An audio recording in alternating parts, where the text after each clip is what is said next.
Exactement, comme vous voyez, il s'agit donc juste d'une action en coopération avec l'Union européenne dans le cadre des activités culturelles qui vient dans un moment qui est très important pour nous. Il s'agit d'un moment pour penser à la relance des activités culturelles pour la phase à venir avec cette amélioration de la situation sanitaire en Tunisie et j'espère qu'elle durera. Pour ce qui nous concerne, nous avons eu très récemment une réunion avec la Commission nationale pour la Covid.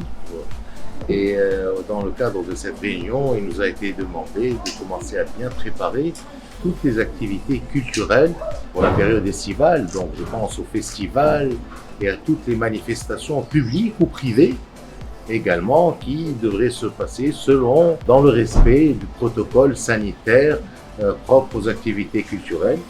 De même pour le tourisme également, nous commençons à assister à une reprise, une légère reprise des flux touristiques, essentiellement des pays d'Europe de l'Est, comme la Russie, comme la Bulgarie, la Tchéquie également, la Russie, donc et le Luxembourg également, qui est des pays de l'Europe de l'Ouest sont encore fermés, les frontières sont encore fermées, mais je pense qu'il y aura du nouveau dans les prochains jours.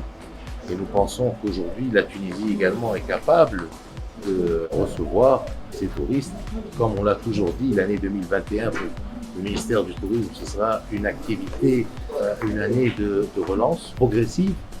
Donc, pour préparer une très bonne année 2022, lorsque la vaccination aura bien avancé en Tunisie et partout dans les pays dans le monde, nous aurons toutes les conditions pour assurer une véritable reprise, une dynamisation du secteur touristique. Voilà.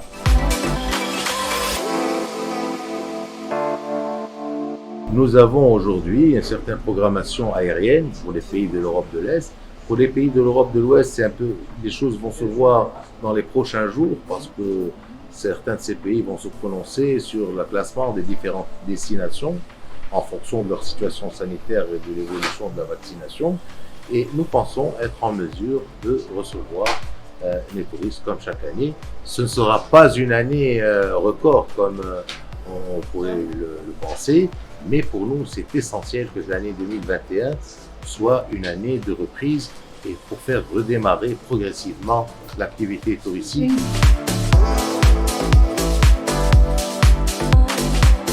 Il ne peut pas y avoir de relance économique sans une relance culturelle.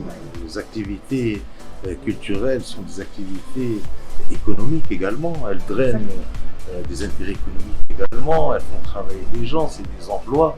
Donc il ne peut pas y avoir de relance culturelle sans une relance des activités culturelles.